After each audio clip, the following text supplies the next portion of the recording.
अस्सलाम वालेकुम। अच्छा जी, आज हमारा जो है लेसन 8 है HTML का। और लास्ट क्लास में हमने ये फॉर्म बनाया था using table and forms element. आगे कंटिन्यू करते हैं और आज की क्लास से हम CSS से स्टार्ट करेंगे, यानी कि कैस्केडिंग स्टाइल शीट।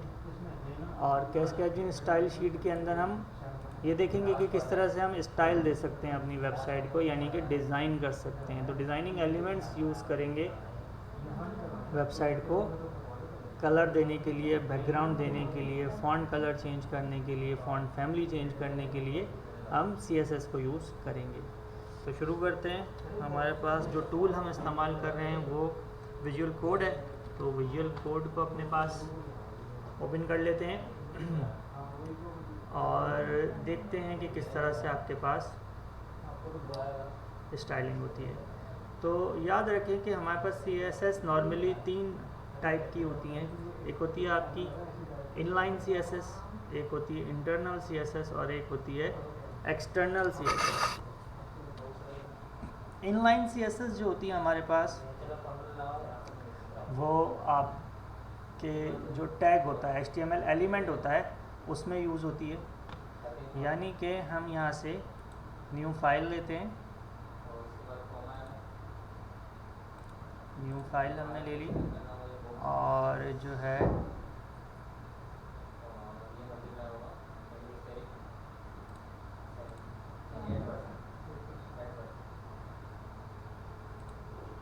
यहाँ से लैंग्वेज ले लेते हैं। और लैंग्वेज हमारे पास हम HTML यूज़ कर रहे हैं अभी, यानी कि HTML डॉक्यूमेंट बना रहे हैं, तो हमने HTML ले लिया।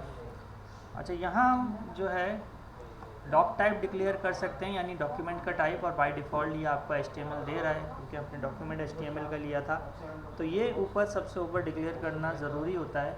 इससे ब्राउज़र को पता चलता है कि आपका जो डॉक्यूमेंट है वो क्या है, HTML का टाइप है उसकी। उसके बाद आपके पास HTML ओपन होता है एंड देन आपके पास HTML क्लोज होता है।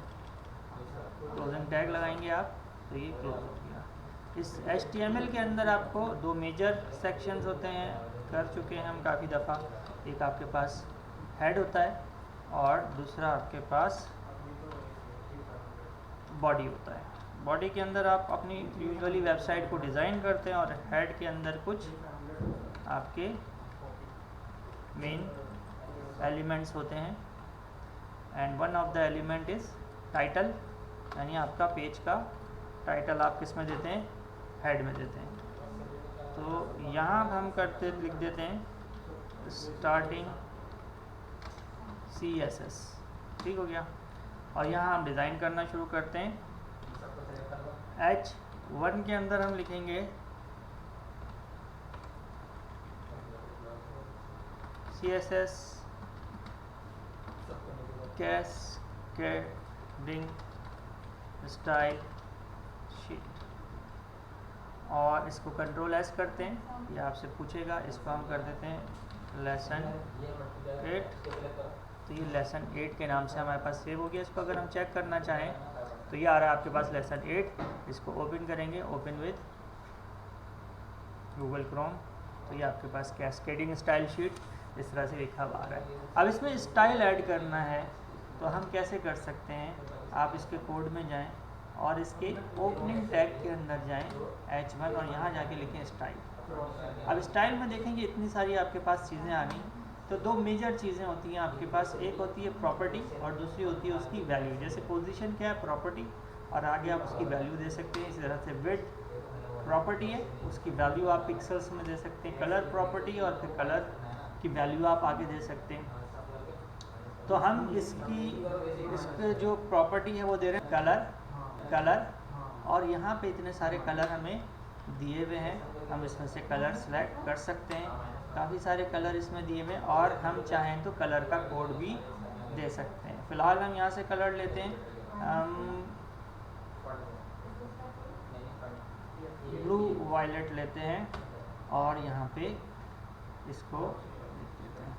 तो याद रहे ये आपके पास क्या है, this is background colour is a property, और ये जो ब्लू वायलेट लिखा हुआ है दिस इज़ वैल्यू।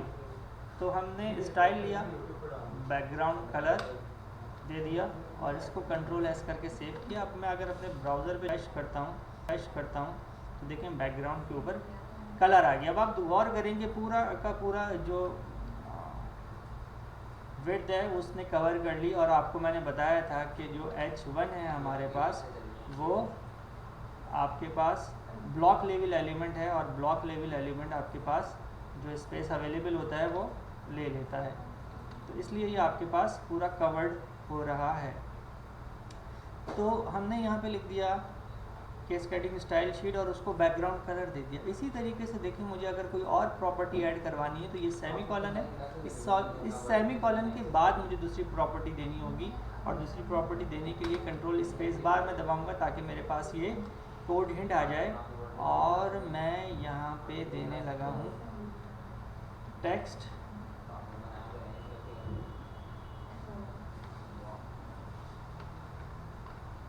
अलाइन लिखता हूँ। टेक्स्ट अलाइन होता है वैसे, टेक्स्ट अलाइन हमारे पास आ गया और टेक्स्ट अलाइन को मैं यहाँ पे करता हूँ सेंटर, ठीक है ना। Again text align is a property and centre is the value. Control S करते हैं, रिफ्रेश करते हैं तो देखें वो टेक्स्ट आपके पास कहाँ आ गया, सेंटर पे आ गया। तो बेसिकली दो प्रॉपर्टीज आपने इस H1 को दे दी, एक कलर यानी कि बैकग्राउंड कलर और एक टेक्स्ट की अलाइनमेंट। इसी तरीके से आप सिंपल कलर भी दे सकते हैं एंड सिंपल कलर का मतलब ये होता है टेक्स्ट का कलर, और टेक्स्ट का कलर मैं दे देता हूँ ग्रे। और अगर आप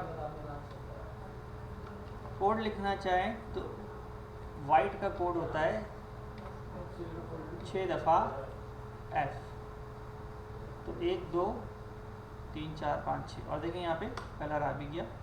कंट्रोल एस करता हूँ तो हमने टेक्स्ट का जो कलर है उसको चेंज कर दिया। इसी तरीके से हम आ जाते हैं नीचे और यहाँ पे हम H2 के अंदर लिखते हैं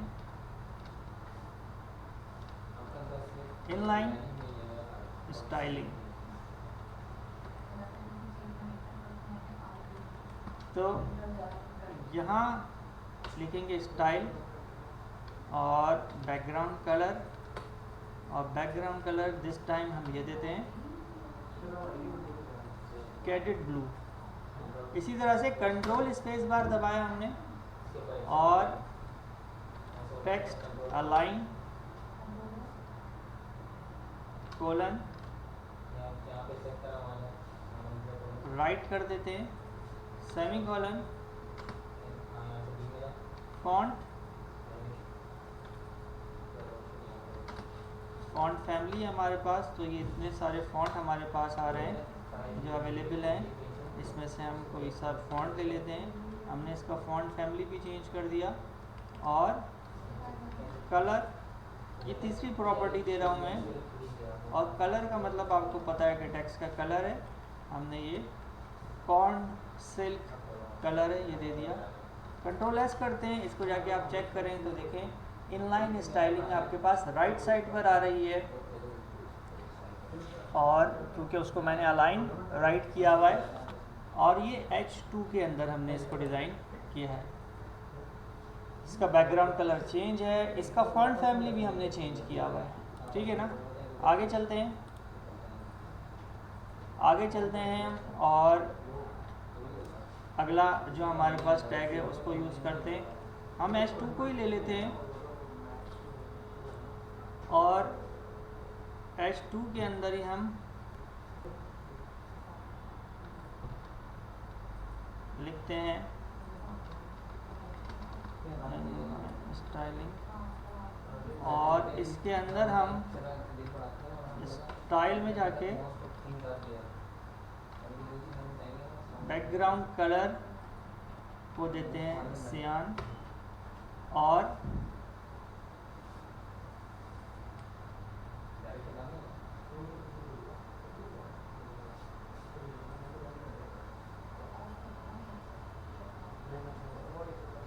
पैडिंग में हम देते हैं पैडिंग।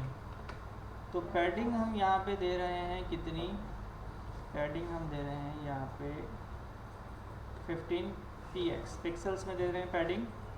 तो ये हमने पैडिंग दे दी यहाँ पे और एक सेमी कॉलन एक्स्ट्रा था उसको डिलीट कर दिया। अब आप देखें पैडिंग का क्या इफेक्ट होता है। तो देखें इनलाइन स्टाइलिंग के चारों तरफ हमारे पास पैडिंग आ गई, यानी कि ये टेक्स्ट है और टेक्स्ट के चारों तरफ, यानी टेक्स्ट यहाँ से लेफ़्ट से थोड़ा इस साइड पर है, यहाँ पर भी पैडिंग है, टॉप पे भी पैडिंग है, बॉटम पे भी और राइट साइड पे भी है, वो पता नहीं चल रही है आपको। यानी अगर आप इसको देखें H1 को और H2 को देखें तो ये इसके बॉर्डर के साथ बिल्कुल लगा हुआ है ऑलमोस्ट, और जबकि इसमें आप देखें तो ऊपर नीचे दाएं बाएं स्पेस है, यानी इसमें आपने पैडिंग दे दी।